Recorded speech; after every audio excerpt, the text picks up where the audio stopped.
이 정기 인사가 단행될 거란 사실 자체는 확인을 하셨습니까? 예, 그렇습니다. 제가 누구인지 구체적으로 밝힐 수는 없으나 지난주 법무부 관계자로부터 곧 검찰 인사가 있을 거라는 얘기를 직접 들었고요. 예. 추가로 제가 그래서 여러 경로로 파악해 본 결과 2월 16일이라는 구체적 날짜까지 돌고 있었습니다. 16일이요. 네. 네네. 자, 그러면 저희가 궁금한 것은 지난달 중순에 검찰 승진 인사 대상 범위 이런 게 검토 중이었다는 서면 보고를 그때 받으셨다면서요? 예, 제가 네. 보통 검찰 인사가 이제 12월에 했거든요. 네. 그런데 이제 탄핵 여파로 12월에 못했다가 1, 2월에 할 것으로 예상돼서 좀 우려돼서 예. 총리실과 법무실에 구체적으로 제가 서면으로 질의를 했습니다. 네네. 근데 구체적인 답변을 피해오다가 네네. 지난 1월 중순에 법무부가 저에게 서면으로 네. 검찰 승진 인사 대상과 범위 그리고 구체적인 일정에 대해서 검토 중인 단계라고 처음으로 인사를 하겠다는 뜻을 밝혔고요. 바로 어제 예. 총리실에서 서면으로 어제요? 저에게 네네 예. 어제 저에게 검찰 인사의 대상과 범위 일정 등에 대해서 법무부에서 실무적으로 검토 중이라고 답변을 했습니다. 이 정도면 하긴 하는 거네요. 예. 근데 제가 이제 우려하는 부분이 예. 그동안 검찰 인사가 형식적으로는 법무부가 하거든요. 네. 근데 부장검사까지는 청와대가 직접 챙겨왔습니다. 부장검사까지는. 그래서 네네. 그래서 검사장과 차장, 부장검사 인사가 매우 중요하다고 파악을 해서 네. 제가 지난 1월 9일과 25일 최고위원회에서 황교안 권한대행에게 검찰 인사하지 마라. 그래서 계속 공개적으로 요구했고 또 제가 지난 월요일 날도 세 번째 경고를 하게 된 겁니다. 자, 이렇게 이제 그 평검사 인사만 하라고 계속 요구하신 이유가 이렇게 네. 이제 고위 인사들 검찰의 뭐 차장이나 부장 그 이상을 인사하려고 하는 법무부가 이게 문제가 있다 크다. 네. 그러니까 평검사만 하라고 계속 요구하셨는데 왜 이렇게 평검사 인사만 하라고 요구해 오셨는지 좀 설명 좀 해주십시오. 네. 제가 현재 박근혜 최순실 국정농단 관련 수사는 검찰 특별수사본부에서 수사던 거 이어받아서 특검이 진행하고 있지 않습니까? 네네. 특검에도 검찰에서 수사했던 그렇죠. 검사들이 파견돼 있습니다. 네. 그런데 기후에 그치기를 바라지만 검찰 인사를 통해서 이 검찰과 특검 수사에서 대통령을 사실상 피의자로 적시한 검사들에게 인사상 불이익을 주거나 다른 보직으로 이동시킬 경우 예. 이미 진행 중인 국정농단 관련자들 재판에 예. 공소유지 어려움을 겪을 수 있다는 게 있고 사실 실제로 그렇죠. 3년 전에 국가정보원의 불법 대선 개입 사건이 있었지 않습니까? 네네. 그때 특별수사팀이 검찰 인사를 통해서 공중분해됐습니다. 그랬죠. 예. 네네. 그래서 저는 이 특검 시점에 인사를 할 때 그런 예전에 국가정보원 불법 개입 사건 같이 네. 부장 차장 인사로 네. 최순실 국정농단 사건이 제대로 진행되지 않을까 이게 우려되고 있습니다. 제 기억으로도 그때 국가정보원, 국정원 댓글 사건을 수사하던 윤석열 검사 그 팀 전체가 뭐 지방으로 발령이 나고 승진해서 빠지고 이러면서 공중분해가 됐죠. 예, 그렇습니다. 윤석열 말씀하신 대로 예. 윤석열 검사하고 그 밑에 수사팀 검사 전원이 지방으로 자천되거나 승진 누락돼서 공중 분해됐거든요. 예. 그래서 그것 때문에 지금 국정원 댓글 사건 공소유지가 어려움을 겪고 있습니다. 그래서 저는 이번에도 그 당시처럼 부적절한 인사가 이루어질 경우 국정농단 사건도 제대로 안 되고 공소유지에 차질을 빚을까 우려돼서 인사하지 마라 제가 계속 그렇게 얘기하고 있습니다. 이미 3년 전에 그런 경험이 있는데 혹시 이제 특검이 끝나고 나서 돌아갔을 경우에 혹은 특검이 돌아가기 전에 라인 선상에 있던 그런 검사들을 불이익을 준다거나 또는 아예 다른 보직으로 바꿔버린다거나 하면은 사건을 수사한 사람들이 다른 일을 하게 되니까 이제 공소유지가 어렵다. 그게 이미 3년 전에 있었던 일이다. 이런 말씀이신 거죠? 네. 제가 앞서 말씀드리지만 기후에 그치기를 바라지만 네. 만약에 이제 검찰 인사를 통해서 아까 말씀드린 대로 부장검사까지는 청와대에서 하거든요. 네.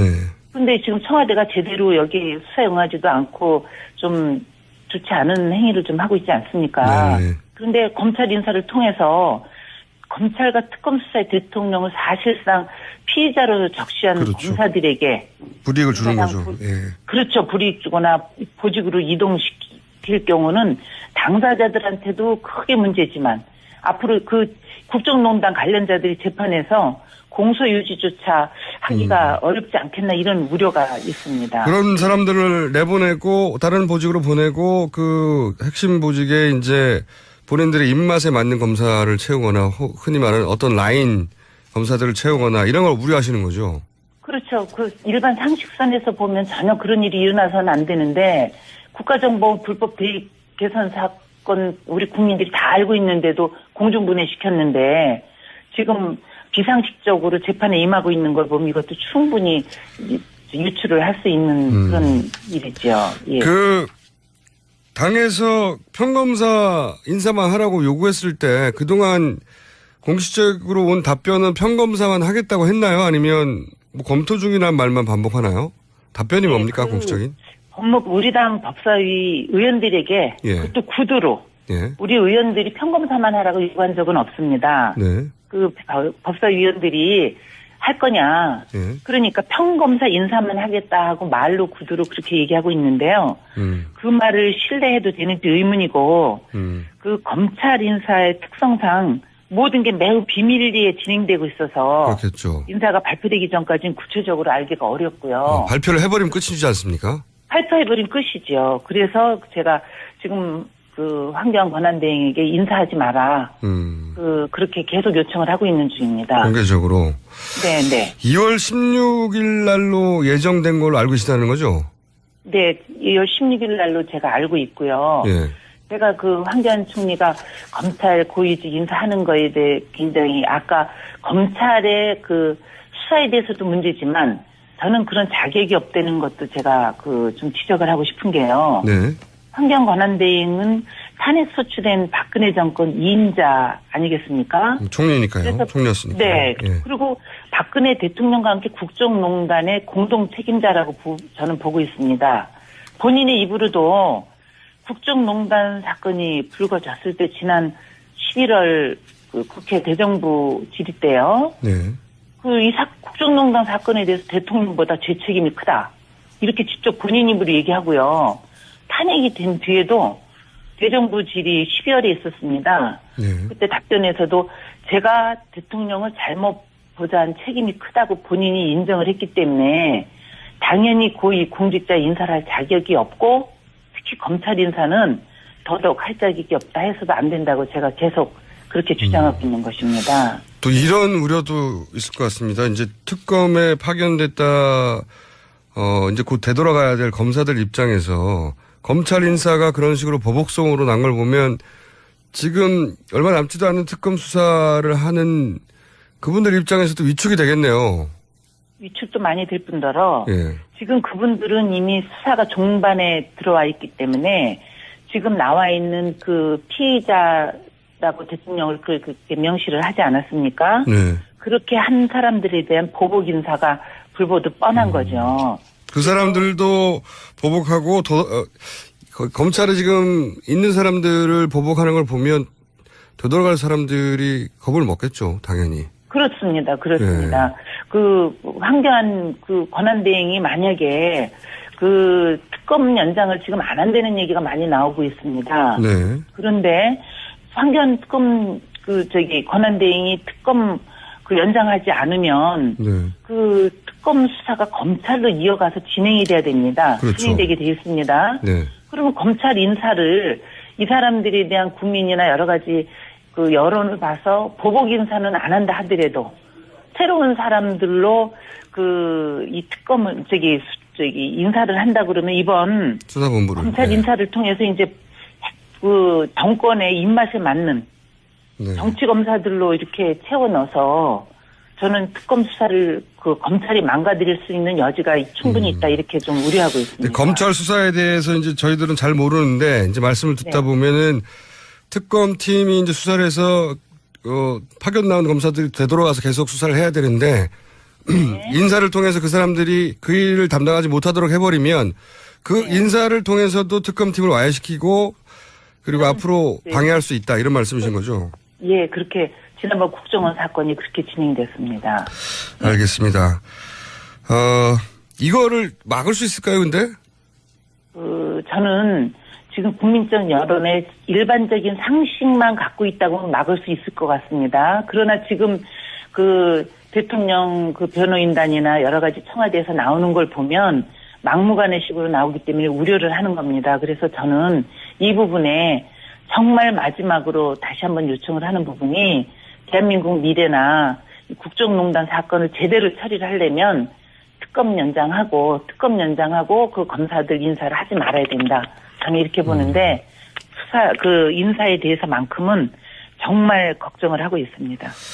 알겠습니다. 이 문제를 그러면 계속 관심을 가지고 그 사람들이 알게 만들어야 되겠군요. 그런 의미에서 인터뷰에 응하신 거죠? 예. 가장 그게 중요한 거라고 봅니다. 알겠습니다. 오늘 말씀 감사합니다. 네, 감사합니다. 지금까지 더불어민주당 김영주 최고위원이었습니다. 네, 황교안 대행이 특검 기한 연장 요청을 수용 안 할 것 같다라는 동아일보 보도가 있고요. 잠깐만요. 예. 그게 무슨 대단한 뉴스가 아닌데 당연히 안 할 텐데. 근데 여기서 중요한 게 연장을 안 하는 것보다 더 중요한 게 뭐냐면 이 공소유지라는 개념이 있어요. 공소유지가 뭐냐면 검찰이 이제 기소를 하지 않습니까? 이 사람은 죄가 있다고. 이런 혐의가 있다고. 근데 검찰한테 그 죄를 입증할 책임이 있어요. 네, 재판에 붙이고 난 다음에요. 그렇죠. 예. 그걸 못하게 되면 공소유지가 안 된다고 표현합니다. 그러니까 예를 들어서 유호성 씨 사건 때 그 중요한 증거물들이 위조됐잖아요. 네네. 그러면 공소유지가 안 되는 겁니다. 또는 뭐 복잡한 사건들 이거는 실제 수사를 했던 검찰이 담당자만 자세히 알고 있는 내용들이 있지 않습니까? 근데 이 검찰을 바꿔버리면 담당자를 바꿔버리면 또 공소유지가 힘들다. 예, 그렇죠. 당연하잖아요. 시험 공부한 사람이 시험 쳐야죠. 그런데 이제 이 특검이 연장이 안 되면 무슨 일이 벌어질 수 있냐면 특검에서 그리고 지금 현행 특검법상으로는 지금 현재 수사를 했던 검찰들이 복귀할 거 아닙니까? 근데 거기서 인사를 해버리는 거예요. 네, 황 대행이 인사할 수 있다 이런 이야기 나오고 있죠. 여러 가지 인사를 해가지고 그 보고선상에 있는 간부들도 바꿔버린다든가 아니면 이 지금 현재 수사를 했던 특검들을 다른 일로 배치를 해버리는 거예요. 그러면 새로운 사람이 와가지고 그 특검들만 알고 있었던 사실들을 모른 채 이 사건에 응해야 되잖아요. 공소유지가 어려워요. 그렇죠. 서류로만 보던 거랑 사건을 실제로 사람 만나가지고 들었던 거랑 다르고 그렇죠. 여러 가지가 있죠. 그래서 이 특검 연장이 안 되는 거는 단순히 더 이상 수사가 안 된다 수준이 아니라 수사했던 것까지 다 날아갈 수도 있는 아주 중대한 사안입니다. 그래서 이제 자꾸 특검 연장을 얘기하는 건데